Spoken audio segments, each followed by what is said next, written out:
Esse aqui é um tema muito importante. Educação brasileira está perto de ter mais de 10 anos de baixa exigência. O que aconteceu? Isso já foi aprovado, tá? O Congresso cada vez mais próximo de aprovar um projeto que pode condenar as escolas do Brasil a mais um decênio de objetivos pouco claros de baixa aprendizagem de português e matemática. O mundo está avançando, cara, tremendamente, cada vez mais a importância da educação. O Brasil está perdendo todos os ciclos. Todos os ciclos. O Brasil perdeu a Revolução Industrial. O Brasil perdeu o ciclo do petróleo. O Brasil perdeu o ciclo da tecnologia, que foi, lembra da lei de reserva de informática? Explodiu computadores no mundo inteiro. O Brasil ficou preso no ciclo da reserva de informática.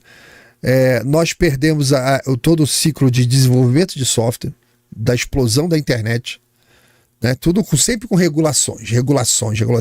Quando nós perdemos a Revolução Industrial é porque o Império, nós tínhamos mão de obra escrava e não tinha massa suficiente de gente para trabalhar com educação. Então você vê, isso tá até no meu discurso lá no Senado, falando sobre as cartas que Pedro mandava para Isabel quando ela se tornou regente, e ele insistindo na parte educacional, tá? Na proporção população-escolas, quando acontece o golpe da República, foi um dos melhores períodos da história brasileira na proporção de população-escolas. Nunca teve tanta escola no Brasil.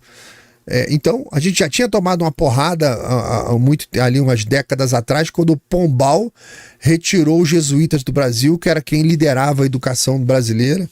Tem gente que fala mal do jesuíta, eu acho que é por um desconhecimento histórico, né? Você veja que quando a educação jesuítica era de um nível altíssimo, você fazia índio falar francês, índio falar latim. Então, eles escreveram um dicionário de Tupi-Guarani, identificaram a língua, identificaram o fonema, identificaram as palavras, fizeram um dicionário de Tupi-Guarani e português, cara. Um trabalho intelectual maravilhoso, feito na floresta descalço. Então, o nível intelectual dos caras era de outro planeta, né? Então, quando os jesuítas são expulsos por Pombal, aquele vagabundo do Marquês de Pombal, desgraçado, cara, foi uma das piores porradas que o Brasil já levou em toda a sua história, porque nós ficamos absolutamente sem rumo na parte educacional durante décadas. Você tem uma ideia, não foi só o Brasil, Portugal também. Portugal e Brasil só conseguiram recuperar a quantidade de cadeiras no ensino superior no século XX. Depois da segunda metade do século XX, é que Brasil e Portugal conseguiram recuperar a quantidade de cadeiras de nível superior que a gente tinha quando o Pombal expulsou os jesuítas do reino. Porque as universidades, as escolas eram todas jesuíticas. Então nós perdemos a onda da Revolução Industrial. Nós perdemos logo depois, quando começa nos anos 20, as descobertas de petróleo no Brasil e o mundo começando a guinar para o motor a combustão com a necessidade de ter o petróleo. E o negócio foi tão grande que o Monteiro Lobato, escritor, ele foi e começou a investir a fortuna dele em exploração de petróleo. Você sabia? Monteiro Lobato começou a expandir, a investir, né? A fortuna dele em exploração de petróleo, porque ele falava, isso aqui é o novo ouro, cara. E ele acha na Bahia, tem uma cidadezinha lá chamada Lobato, que é uma regiãozinha lá chamada Lobato, e ele acha petróleo lá, tal. Quando vem Vargas, nacionaliza o subsolo. Brasileiros, o subsolo agora pertence ao Brasil. Aí ele faz isso nos anos 30, comecinho dos anos 30. Só que a Petrobras, que era a estatal que ia fazer a regulação, a exploração, só surge em 1953. Sabe o que significa isso? Que nós perdemos todo o período de exploração, evolução, construção de refinarias que o mundo estava fazendo. Nós perdemos tudo isso, toda a década de 30. E quando chega a Segunda Guerra Mundial, o planeta comprando combustível a peso de ouro. E o Vargas sentado nas reservas de petróleo. Estou protegendo o Brasil! Passou. E por não termos o domínio do petróleo, por não termos o domínio da produção do combustível, por não termos participado dessa gastança que foi da Segunda Guerra Mundial em vender esses combustíveis. Não tivemos nada disso. Só em 53 que nasce a Petrobras. O que aconteceu? Nós perdemos em contrapartida também a revolução do automóvel. A gente só comprava automóvel dos outros. Ah, mas nós tivemos fábrica aqui. Ah, teve fábrica aqui de quem? Ah, nós tivemos a Chevrolet, americana. Nós tivemos a Peugeot, Citroën, francesa. Tudo fábrica dos outros. Tudo fábrica dos outros que vieram para cá. Então isso não é a produção nacional de carro. Perdemos a onda do automóvel, né? Aí vem a informática, a gente perde a informática. Aí vem a de software depois, internet, a gente perde a de internet. Tudo com regulações, não regular. Agora inteligência artificial. Estamos perdendo a inteligência artificial. Já estão perdendo. Nós vamos ter em breve uma revolução chamada a revolução da biologia. Nós vamos ter uma revolução biológica. Se você perceber hoje, isso aí já tem gente falando sobre isso, nós perdemos a onda da energia também. O mundo já está migrando para a energia de fusão nuclear e a gente ainda está construindo usina atômica de energia nuclear com tecnologia dos anos 70. Agora, sempre a porra da política criando regulações para proteger o brasileiro. Vamos proteger o patrimônio brasileiro. Perdemos todas essas ondas. Todas perdemos. Tá? Então perdemos a da energia, estamos perdendo a espacial. Não. Temos que proteger a Alcântara. Não pode. Cuidado, esse negócio de foguete. Perdendo. Não tem apoio, não tem incentivo, não tem dinheiro. E agora chega da inteligência artificial que o Senado está trabalhando para que a gente perca também mais uma vez. E a gente está sempre aí na vanguarda. A nossa classe política, há 180 anos mais ou menos, estão sempre garantindo para o brasileiro a vanguarda do atraso. A gente está sempre na vanguarda do atraso. Mais uma vez. Tá? Então, aqui, ó. Educação brasileira vai ter mais 10 anos de um ciclo de baixa exigência educacional. Para onde que você acha que o Brasil vai se a gente continuar com uma baixa exigência educacional? No mês passado, o parecer do relator do novo Plano Nacional de Educação, vocês lembram disso? Vários eventos aqui em Brasília, discussões, bate-boca, saiu um relatório pronto do MEC, que não foi debatido no evento do Plano Nacional, não sei o quê, saiu do submundo, alguém tirou da prega rainha, chegou lá, tudo enganação, tudo embromeixo, foi parar no Congresso, a recomendação que eu sempre falei na época, rejeitem essa porra inteira, rejeita tudo, não tem que discutir artigo nenhum. Foi entregue à Câmara dos Deputados com várias metas para o decênio 2025 a 2035. O texto promete mais discurso identitário e ambientalista nas salas de aula. Aonde que isso aqui vai levar, cara? Para onde que você vai parar com mais discurso identitário em sala de aula? Qual empresa que você vai abrir? Qual é a tecnologia que você vai inventar? Qual é a doença que você vai curar? Ele até chega a estabelecer metas para melhorar o ensino da disciplina básica, mas é vago sobre como atingir. Então, nós vamos melhorar em 30% a alfabetização. Como? Tá em branco. Não tem como. Só discurso. Né? Então, vamos lá. Hoje as escolas brasileiras estão entre as piores do mundo em matemática e linguagem. Hoje as escolas brasileiras estão... Tá no último lugar do PISA, né, cara?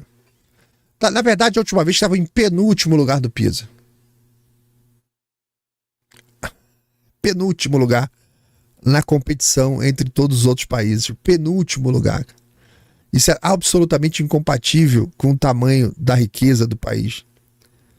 Éramos 7ª economia, virou 8ª, 9ª, 10ª, agora já não é mais a 10ª economia, já é a 11ª economia do mundo, está seguindo rumo ao abismo. Então, abre-se aspas, quem está falando aqui é o Gabriel Mendes, especialista em políticas educacionais. É muito mais uma lista de desejos de grupos partidários e grupos sindicais do que um plano para melhorar a qualidade da educação brasileira. Nas poucas vezes que se estipulam metas, elas são vagas, não há explicação de como elas serão cumpridas, né? Cara, a educação, isso aí nas diversas vezes que eu tive a oportunidade de conversar com o Nadalim, né? Que a gente, sempre domingo aqui em Brasília, a gente fazia um petit comitê na casa de uma família querida aqui, depois da missa de noite. Se juntavam as famílias todas lá. Fizemos isso aí uma centena de vezes. A gente fazia um churrasco, fazia um hambúrguer, fazia uma comidinha, fazia uma pizza, fazia alguma coisa, e depois da missa a gente, família, ficava lá batendo papo, conversando. O meu cachorro brigando com o cachorro do Rafael Nogueira.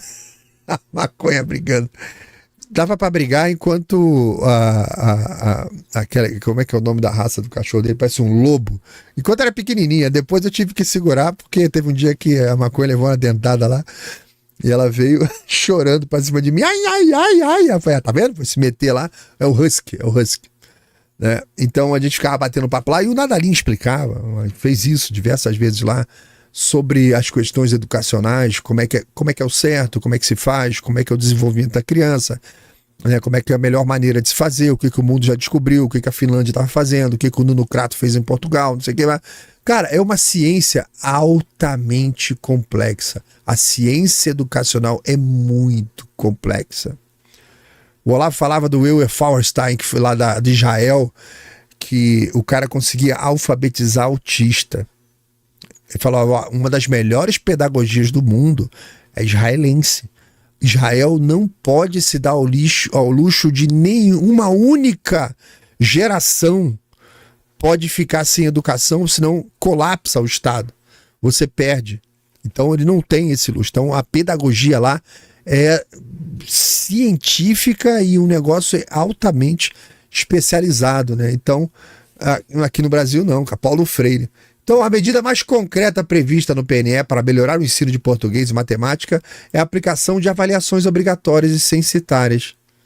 Ou seja, para todos os alunos, não apenas por amostragem, como é hoje, a partir do primeiro ano do ensino fundamental, isto está descrito na meta dedicada à alfabetização, que também prevê instrumentos de diagnóstico, divulgação de resultado, acompanhamento pedagógico, com base nesses dados. Mesmo assim, propostas que poderiam ser positivas acabam diluídas num discurso ideológico, e a própria meta da alfabetização mistura o aperfeiçoamento dos professores com diretrizes voltadas a grupos identitários. É merda, cara.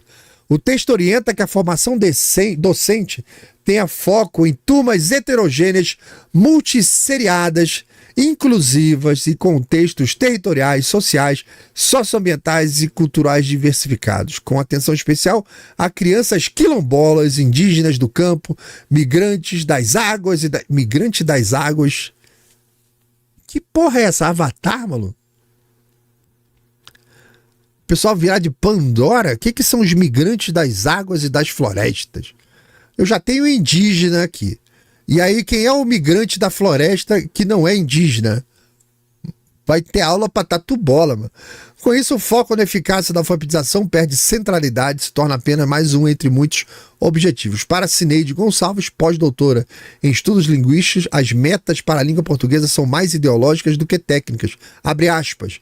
O Plano Nacional de Educação deveria favorecer a aprendizagem a partir de metas e objetivos que fundamentassem com clareza, né, e menos ideologicamente todas as questões discursivas e literárias que envolvem a área de língua portuguesa. Ele não prioriza a linguagem enquanto identidade nacional, ele prioriza a linguagem enquanto inclusão.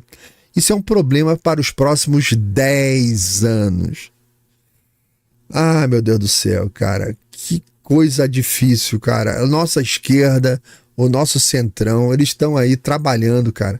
E é aquela pretensão boboca, aquela pretensão idiota, aquela soberba imbecil, né?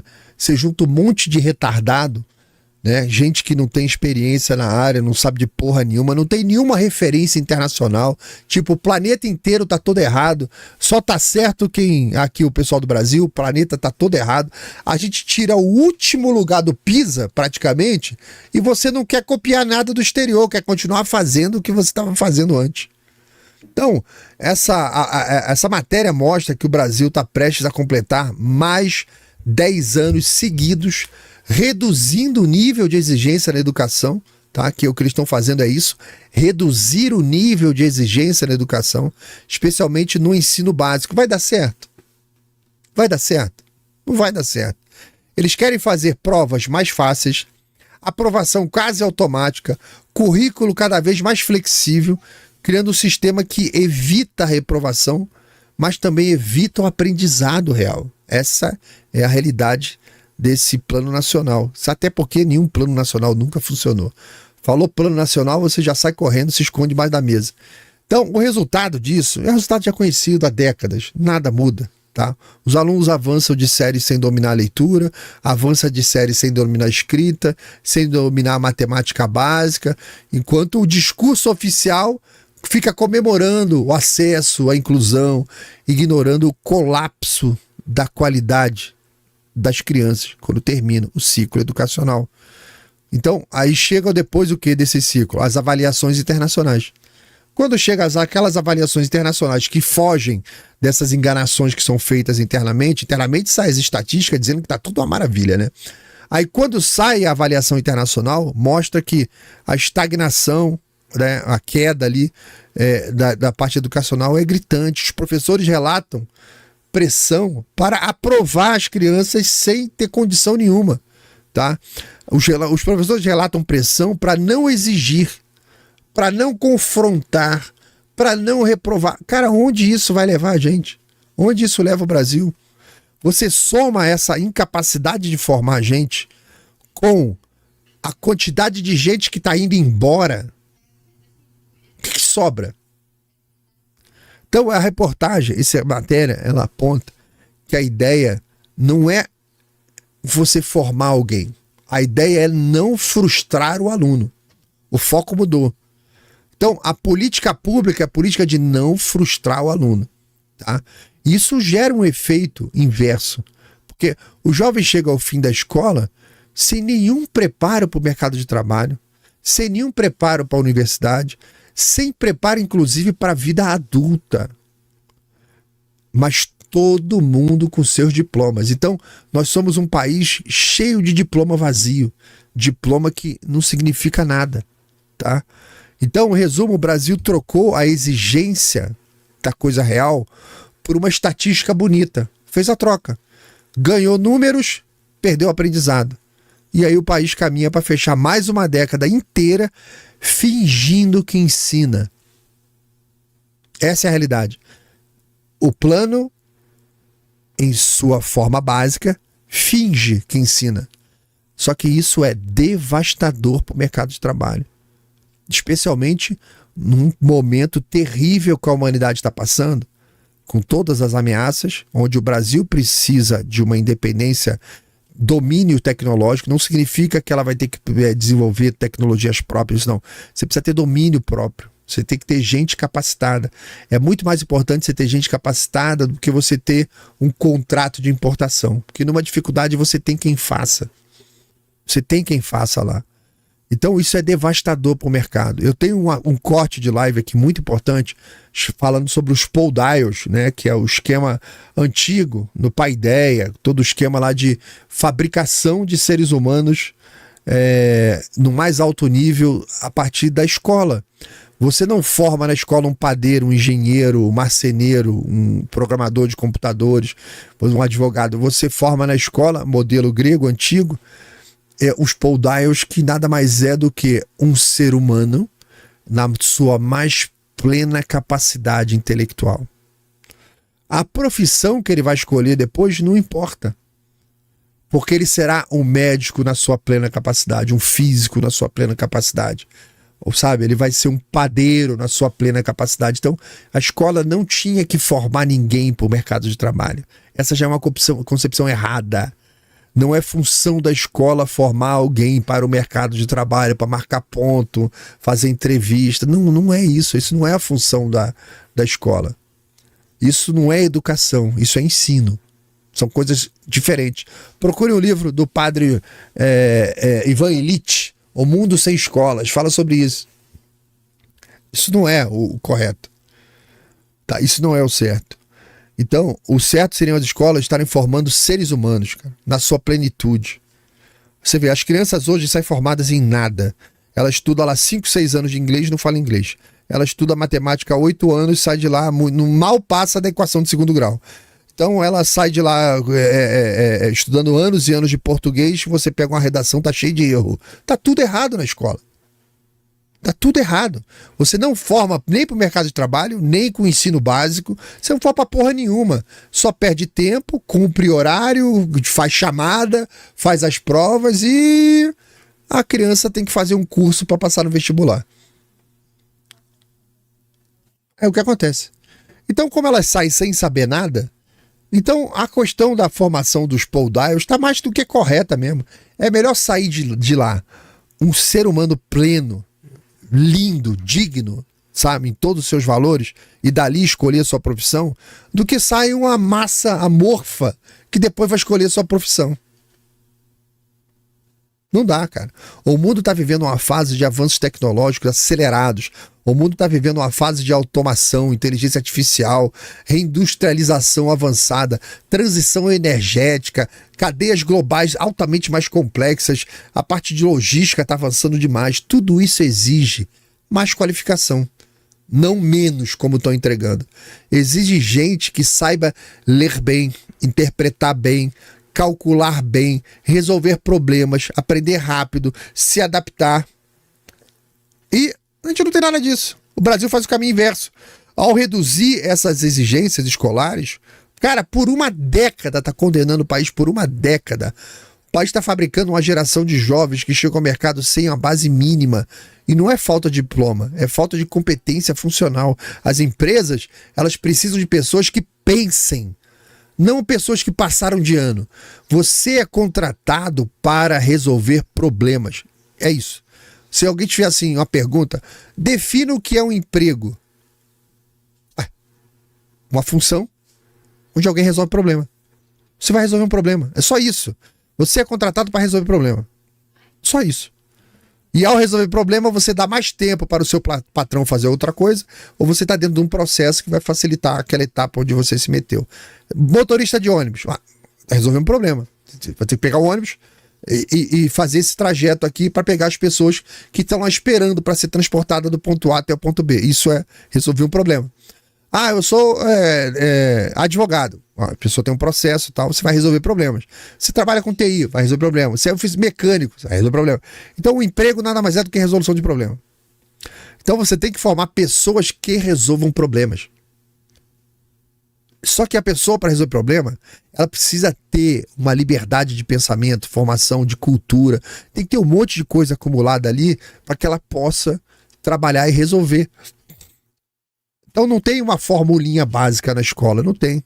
E o que a gente está vendo, o efeito prático dessa educação falsa que a gente está passando, é que as empresas não encontram mão de obra qualificada. Todo mundo quer agora ser nível superior, todo mundo quer ter faculdade. Aí você não encontra um pedreiro, você não encontra um pintor de parede, você não encontra um bom marceneiro, você não encontra um bom mecânico, você não encontra um bom profissional numa porrada de área. Porque a educação não forma em nada, forma porra nenhuma, nada, não forma nenhuma porra do ser humano, se forma direito, sai um monte de criança fraca. O que você vai tirar daí? Vai ter um mecânico fraco, o padeiro fraco, o médico fraco, o engenheiro fraco, o político fraco, sai tudo daí. Então as empresas não encontram mão de obra, os salários estão todos comprimidos, a produtividade brasileira está caindo cada vez mais. O investimento foge desse tipo de ambiente. Aí o que acontece? Cresce o subemprego, cresce a informalidade.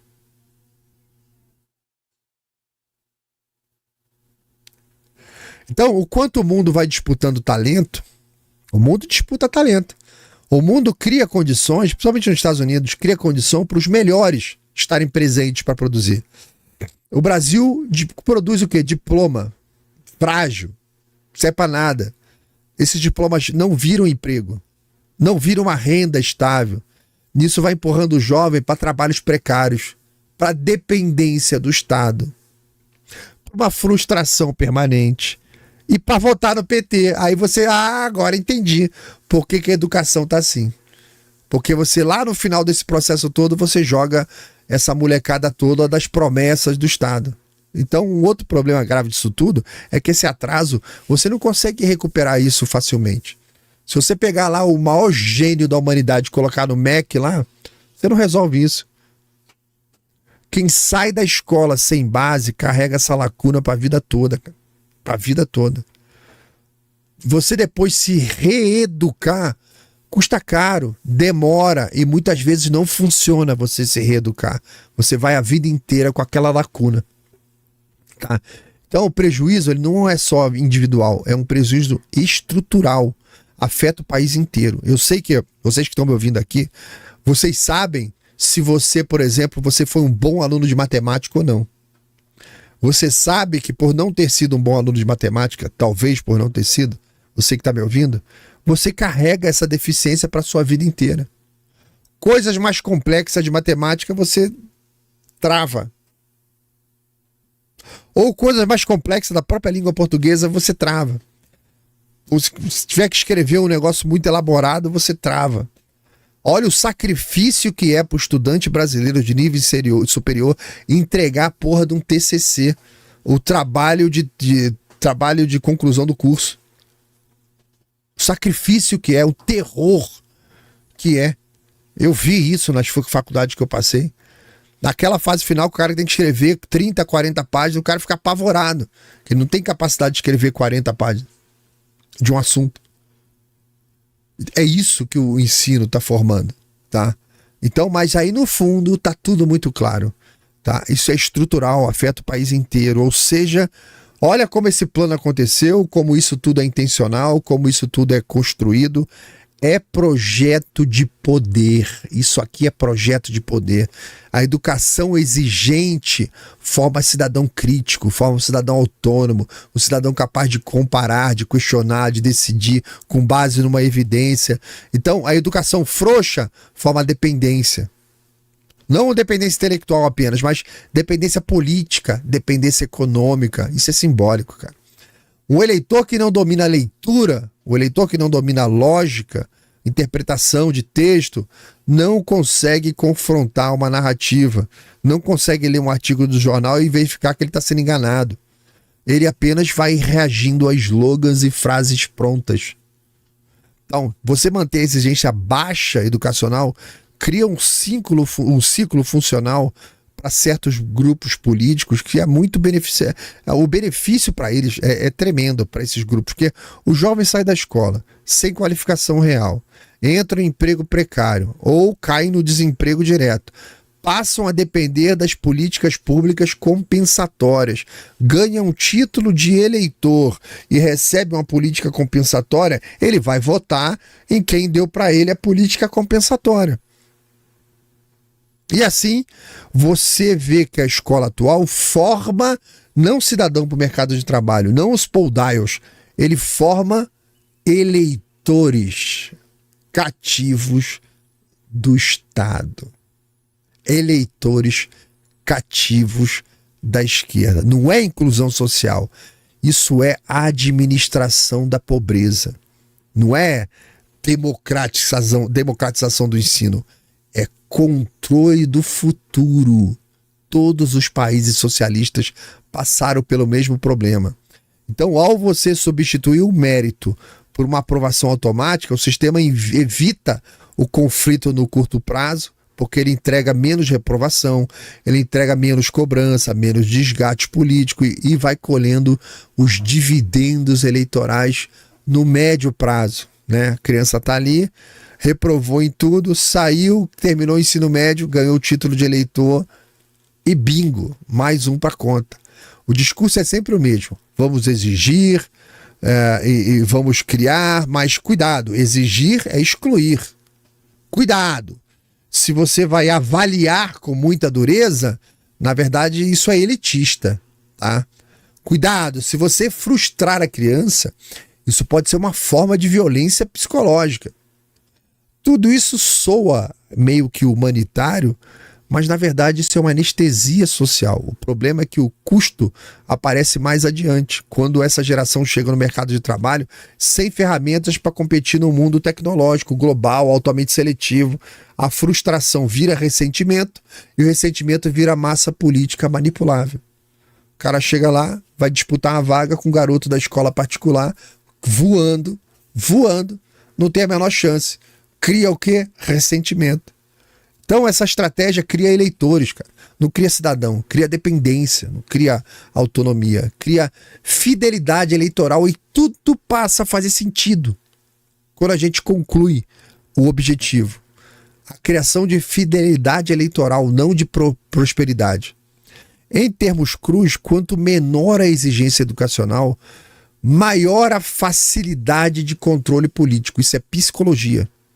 Isso explica porque, apesar do resultado ruim, esse modelo persiste, ele vai sendo ampliado, ele vai sendo expandido, vai levando para mais de 10 anos. Isso não é um erro que se repete. A conclusão final é essa. Não olhe isso como um erro. Isso é ideologia aplicada para a manutenção de poder. É isso. Lembrando que todos esses regimes também passaram por esse ciclo de ele tem que rebaixar o nível da intelectualidade, da formação para formar eleitor. Mas isso também coloca esse país num ciclo de prisão, onde ele não consegue crescer e se desenvolver, porque ele está preso num modelo educacional que gera o eleitor, mas não gera mão de obra. Esse é um baita do problema. A China percebeu isso lá nos anos 80. A China mudou radicalmente a educação. A educação virou o contrário, virou estratégia de Estado. Tem que ser a mais difícil possível, a mais complexa. Mudou absolutamente, mas a nossa esquerda é muito vagabunda. A nossa esquerda é vagabunda demais, cara. Eu fico impressionado com o nível da vagabundice que é o nosso político de esquerda, cara. É impressionante o quão vagabundo. E lembrem, isso é um sistema estatal para controle, tá? E aqui, ó, a confirmação para você, ó. Tribunal de Justiça de Minas Gerais cede à pressão sindical e dificulta a expansão da gestão privada em escolas públicas de Minas Gerais. Isso fecha o ciclo do projeto de poder. Porque ninguém se mobiliza contra as escolas que fracassam há décadas. Ninguém se mobiliza, nada. A máquina estatal não se mobiliza contra a escola que fracassa. Mas ela se mobiliza contra a escola que dá certo. Tá vendo? Ninguém judicializa aprovação automática. Ninguém judicializa analfabetismo funcional ou os alunos saindo sem saber ler porra nenhuma. O sistema todo tolera o desastre, porque ele é politicamente funcional. Ele dá resultado. Mas quando surge um modelo que funciona, que cobra, organiza, melhora o desempenho, reduz o abandono, a reação do sistema é imediata. Aí aparece a violência estatal, a violência sindical, aparece liminar, a decisão judicial, o discurso da privatização do ensino, o pânico moral fabricado, tudo para interromper o que está dando resultado. Aí, ó, isso não é coincidência, é projeto de poder, é lógica de poder. A educação que funciona forma gente autônoma. A educação que funciona forma gente crítica, tá? Então, a educação que funciona forma gente que não depende do Estado, gente que não é manipulável por narrativa. A educação que falha produz essa dependência, né? A educação que falha produz essa frustração. A educação que falha produz eleitores. Por isso o fracasso é tolerado e o sucesso é imediatamente atacado. Esse caso de Minas aqui é exemplar porque é um projeto com resultado positivo e ele é barrado não por prejudicar os alunos. Ele é barrado porque ele ameaça as estruturas corporativas ideológicas estabelecidas. O sindicato é prejudicado. Os professores são prejudicados. As escolas são prejudicadas porque você mostra que aquilo é uma merda. Então o sindicato vai lá, entra, a justiça chancela e o recado fica claro. Melhorar demais a educação não pode. Tem que ficar naquele nível merda.